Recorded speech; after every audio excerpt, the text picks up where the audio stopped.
જય શ્રી કૃષ્ણ. લાસ્ટ વિડીયોમાં આપણે જોયું હતું meaning of business finance and needs of the business finance. Okay, I hope so you have proper understood.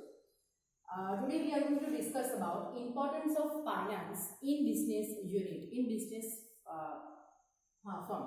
કે business ફર્મનું જે છે એ ઇમ્પોર્ટન્સ ફાઇનાન્સનું કેટલું છે એ જોવાનું છે. So let's start.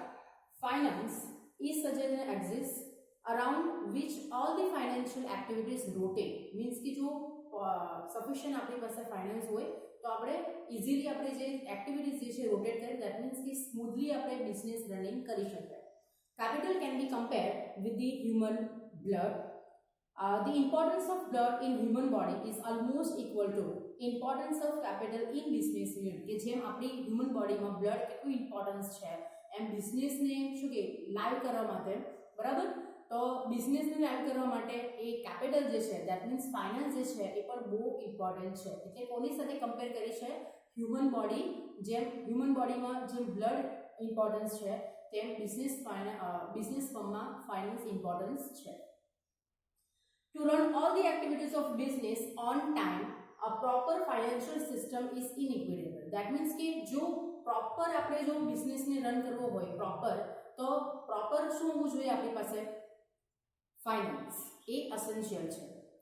Without capital transaction of business unit is impossible. કે capital વગર છે કંઈ પોસિબલ નથી. Amount of finance is limited and alternative uses are many. Therefore, the use of funds should be done optimally. Optimally નો મતલબ થાય છે best વેમાં આપણે એનો યુઝ કરવાનો છે. વી નો ધેટ કે આપણી પાસે સોર્सेस બહુ બધા છે, બટ કેપિટલ જે છે એ ફાઇનાન્સ જે છે એ લિમિટેડમાં છે. એટલે આપણે યુઝ કેવો કરવાનો છે? ઓપ્ટિમલી. ધેટ મીન્સ કે બેસ્ટ વેમાં યુઝ કરવાનો છે, મની વેસ્ટ કરવાના નથી. એટલે બેસ્ટ વેમાં, ઇકોનોમિકલી વેમાં યુઝ કરવાનો છે આપણે. Due to non-availability of sufficient fund, business has to face to many difficulties. કે જો આપણી પાસે sufficient fund નહીં હોય, availability આપણી પાસે નહીં હોય, liquidity that means કે કેશ આપણી પાસે ઓન હેન્ડ નહીં હોય, તો બિઝનેસ જે છે બહુ બધી જે ડિફિકલ્ટીઝ જે છે ફેસ કરવી પડે. બરાબર, કે કઈ બી વસ્તુ આપણે પરચેસ કરવું હોય, રો મટીરિયલ પરચેસ કરવું હોય, કે ક્રેડિટરને આપણે પૈસા પે કરવા હોય તો ડિફિકલ્ટ થઈ જાય છે. કીધું છે creditworthiness of the business unit is affected if there is a delay in making payment to creditors. કે આપણે પરચેસ કર્યું હોય એટલે બરાબર, તો ક્રેડિટર્સને આપણે પૈસા પેમેન્ટ કરવું પડે છે. બટ જે પેમેન્ટ જો આપણે ડિલે કરીએ, that means time to time આપણે જે છે પેમેન્ટ નહીં કરીએ, તો માર્કેટમાં આપણી ક્રેડિટ વર્થીનેસ એટલે કે આપણી જે શું કહે ક્રેડિટ જે છે એ ડાઉન થઈ જાય. શું થઈ જાય? ડાઉન. એટલે કે ઇન ફ્યુચરમાં આપણે કોઈની પાસે બી ડેબિટ ધેટ મીન્સ કે એમ કે ને કે ઉધાર આપણે પૈસા લેવા જઈએ, કે ઉધાર કે ગુડ્સ આપણે લેવા જઈએ તો આપણે આપે નહીં, બીકોઝ કે આપણી માર્કેટમાં શું કે એક કન્ડિશન જ એવી છે કે આ પૈસા નથી આપતો. એટલે આપણી જે ક્રેડિટ વર્થીનેસ કે ત્યારે ડિસ્ટર્બ થઈ જાય કે જ્યારે આપણે પ્રોપર ટાઈમ ટુ ટાઈમ આપણે પૈસા પે કરીએ નહીં. Sometimes the firm has to ignore the opportunity of high profit investment, overlook the advantages of cash discount, face difficulty in timely purchase of raw material etc. કે sometime આપણે ખબર જ છે કે બિઝનેસનો ફર્સ્ટ મોટિવ જે છે એ પ્રોફિટ મેકિંગનો છે, but કોઈ બિઝનેસમાં જે છે એ વધારે પ્રોફિટ અને લેવાની શું કે વિશેષ હોય કે આપણે વધારે પ્રોફિટ અર્ન કરીએ, તો શું થઈ જાય કે માર્કેટમાં એ કોમ્પિટિશનમાં સર્વાઈવ નહીં કરી શકે. બીકોઝ કે આપણે જો ખબર જ છે કે કસ્ટમર જે છે એ ફેર પ્રાઇસીસમાં એટલે રિઝનેબલ પ્રાઇસીસમાં ગુડ્સ જે છે એ પરચેસ કરે વિથ ધી બેસ્ટ ક્વોલિટીમાં. બરાબર, હવે જો આપણે આપણી પ્રાઇસ જે છે હાઈ રાખીએ તો એ આપણે શું એ સર્વાઈવ કરી નથી શકતા કે કસ્ટમર જે છે એ પરચેસ આપણા શોપમાંથી કે માંથી કરશે જ નહીં. એટલે કે સમટાઈમ એવું પણ આપણે કરવું પડે કે જે હાઈ પ્રોફિટ મેકિંગ ઇન્વેસ્ટમેન્ટ આપણે હાઈ પ્રોફિટના જે વિશેષ હોય તેને આપણે ડાઉન કરવું પડે, જતો કરવું પડે. ઓવરલુક મીન્સ કે જતું કરવું પડે, એન્ડ જે રિઝનેબલ પ્રોફિટ જે છે એટલે મીન્સ કે આપણે એમ કે ને કે એટલે કે જો ફાઇનાન્સ ઇનસફિશિયન્ટ હશે, ઇનઅવેલેબિલિટી હશે આપણી પાસે, તો આપણે સમટાઈમ આપણે પરચેસ જે રો મટીરિયલ કરીએ છીએ તો એમાં પણ ડિફિકલ્ટી આપણે ફેસ કરવી પડશે. એટલે કે ઇમ્પોર્ટન્સ આપણું બ્લડમાં ઇમ્પોર્ટન્સ જેમ આપણું હ્યુમન બોડીમાં બ્લડ એઝ અ ઇમ્પોર્ટન્સ છે, તેમ બિઝનેસ યુનિટમાં પ્રોફિટ જે છે એન્ડ કે ફાઇનાન્સ જે છે એ પણ મોસ્ટ ઇમ્પોર્ટન્ટ છે. એના વગર આપણે જે છે વિધાઉટ ધી ફાઇનાન્સ વગર આપણે કોઈ બી એક એક્ટિવિટીઝ આપણે કરી શકતા નથી. બરાબર, એટલે આ ઇમ્પોર્ટન્સ છે ધી ફાઇનાન્સની. ધેન ન્યૂ ટોપિક આપણે જોઈએ ઓનર્સ ફંડ. આ જે આ જે છે ડાયાગ્રામ જે તમને ડ્રો કરેલો છે એ આસ્ક ફોર ધ 2 માર્ક્સ માટે. આ 2 માર્કમાં તમને પૂછાઈ શકે ઓનર્સ ફંડ માટે. તો આ જે છે આવી રીતે આપણે એનું ઇન્ડિકેટ કરવાનું છે એક્ઝામમાં. ઓકે, તો ઓનર્સ ફંડ જોઈએ તો 3 ટાઈપ્સ ઓફ ઓનર્સ ફંડ આવશે. First equity share, preference share and retain profit. એને આપણે અધર નેમથી કહીએ છીએ plugging back of profit. Okay, આ બધા જે છે આપણે વન બાય વન એ ડિસ્કશન કરવાના છે. તો આપણે ખાલી આજે ઇક્વિટી શેરનું મિનિંગ જ જોવાનું છે. બરાબર, એ owners fund there are 3 types of the owners fund.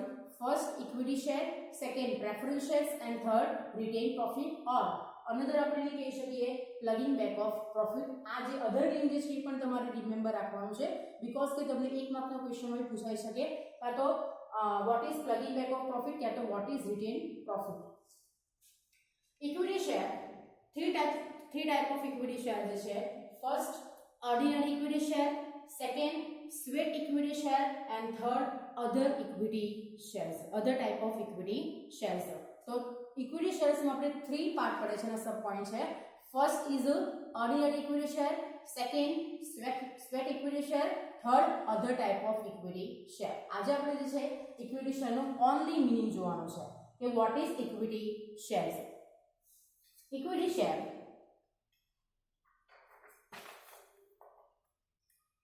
meaning જોઈએ આપણે. the shares having last right to receive dividend, share having last right to receive dividend as well as capital as compared to preference share are known as equity shares. equity shares આપણે છે ને આપણે કંપનીમાં જે છે એ બધા તમને ખબર છે શેર્સ આવે છે. ઇક્વિટી શેર છે, પ્રેફરન્સ શેર્સ આવે, ડિબેન્ચર્સ આવે છે. બરાબર, આ બહુ બધા ટાઈપના શેર જે છે એ સિક્યુરિટીઝ લાઈક આપણે સિક્યુરિટી કહી શકીએ, શેર્સ પણ આપણે કહી શકીએ. જેમ આપણે તમને કીધું કે કંપની ફર્મ જે છે એમાં કંપની ફર્મ પોતાની જે કેપિટલ કલેક્શન કરે છે એ કેપિટલ કલેક્શન કેવી રીતના કરે છે એ ઇશ્યુ કરીને પોતાની કેપિટલ સ્મોલ ફ્રેક્શનમાં એટલે કે સ્મોલ પીસીસમાં એ લોકો જે છે પોતાનું શું કે કેપિટલ કલેક્ટ કરતા હોય છે. અને એ સ્મોલ ફ્રેક્શન જે છે સ્મોલ પીસીસ જે છે એને આપણે શું કહીએ શેર્સ કહીએ. અને એ શેર્સને જે પરચેસ કરે છે એને આપણે શું કહીએ શેર હોલ્ડર કહીએ. બરાબર, એટલે આમાં ઇક્વિટી શેર જે પરચેસ કરે છે એને ઇક્વિટી શેર હોલ્ડર કહેવાય. પ્રેફરન્સ શેર જે પરચેસ કરે છે એને પ્રેફરન્સ શેર હોલ્ડર કહીએ છીએ. બરાબર, ઇક્વિટી શેર જે છે એ કંપનીનો ઓનર પણ કહેવાય. કેમ ઓનર પણ કહેવાય? બીકોઝ કે જ્યારે માની લો કે મેં ઇક્વિટી શેર કંપનીઓ પરચેસ કર્યા છે એટલે મને કંપનીમાં વોટિંગ રાઇટ્સ હોય છે. એટલે મારા શેર જે છે 50 શેર મારી પાસે છે કે 500 મારી પાસે શેર છે તો 500 ટાઈમ્સ હું વોટિંગ રાઇટ્સ જે છે એ કરી શકું છું. પ્રેફરન્સ શેર હોલ્ડરને વોટિંગ રાઇટ્સ મળતા નથી, ઓનલી ઇક્વિટી શેરને મળે છે. એટલે કંપનીના ઇક્વિટી શેર જે છે એ ઓનર કહેવાય. શું કહેવાય? ઓનર કહેવાય. એટલે કંઈ પણ જે રિસ્ક આવે છે કે જો કંપની લિક્વિડેશનમાં થઈ ગઈ કે જો કંપની વાઇન્ડ અપ કરી દેવામાં આવી, બંધ થઈ ગઈ અને ત્યારે લાસ્ટ રાઇટ મળે છે કેપિટલમાં કે જે મેં ઇક્વિટી શેરમાં ઇન્વેસ્ટમેન્ટ કરેલું છે તો લાસ્ટ રાઇટ મને મળશે. એટલે કે પહેલાં તો કંપની જે લિક્વિડેશન થાય છે તો એ લિક્વિડેશન એક્સપેન્સને પે કરવાનો.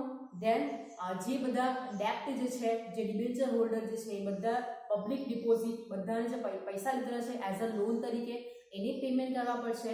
ધેન પ્રેફરન્સ શેર હોલ્ડરને પે કરવા પડશે. ધેન અને લાસ્ટ રાઇટ મળશે ઇક્વિટી શેર્સને. શું મળશે? લાસ્ટ રાઇટ મળશે. એટલે કીધું છે કે the share having last right to receive dividend. અને જે શેર પરચેસ કરે છે, બરાબર, આપણે શેરમાં ઇન્વેસ્ટમેન્ટ કરીએ છીએ તો ઇન્વેસ્ટમેન્ટ કરીએ છીએ ફોર સમથિંગ રિટર્ન માટે કરીએ છીએ અને એ રિટર્ન મળે છે એને ડિવિડન્ડ કહેવાય. શું કહેવાય? ડિવિડન્ડ. એટલે કે શેર્સ પર જે આપને રિટર્ન મળે છે, બરાબર, શેર પર જે રિટર્ન મળે છે એને ડિવિડન્ડ કહેવાય. શું કહેવાય? ડિવિડન્ડ. એટલે કે શેર્સ પર જે રિટર્ન આપણે મળશે એને શું કહેવાય?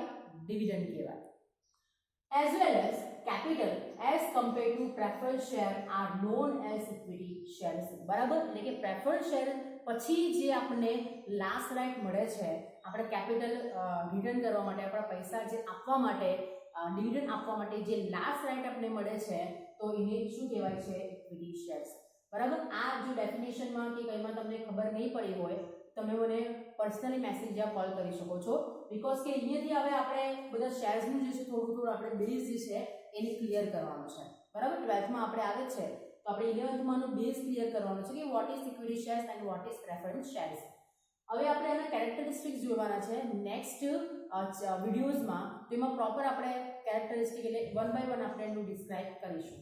તો આ જે ડેફિનેશન છે કે પ્રેફરન્સ શેર્સના પછીના એટલે કે લાસ્ટ રાઇટ મળે છે ટુ રિસીવ ધી ડિવિડન્ડ. એટલે કે ડિવિડન્ડ મીન્સ કે જે શેર પરચેસ કરે છે અને માની લો કે આપણે બેંકમાં આપણે પૈસા મૂક્યા છે. બરાબર, એમાં આપણે ક્વાર્ટરલી કે હાફ યરલી આપણે જે ઇન્ટરેસ્ટ મળે છે, બરાબર, બેંકમાં આપણને ઇન્ટરેસ્ટ આપતું હોય એને શું કહેવાય? સોરી, બેંકમાં જે આપણને રિટર્ન મળે છે એને ઇન્ટરેસ્ટ કહેવાય.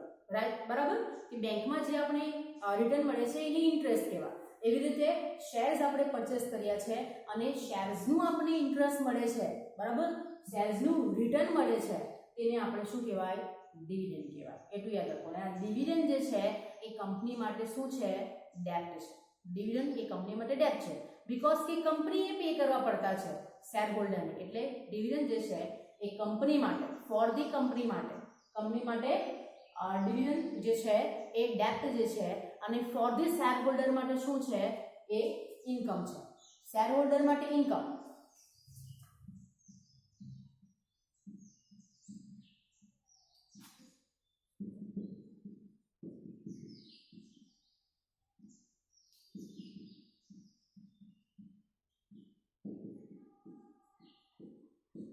બરાબર, ફોર ધી શેર હોલ્ડર માટે ઇન્કમ છે બીકોઝ જે એને ઇન્વેસ્ટમેન્ટ કર્યું છે એને રિટર્ન મળતું છે એટલે એ ઇન્કમ છે.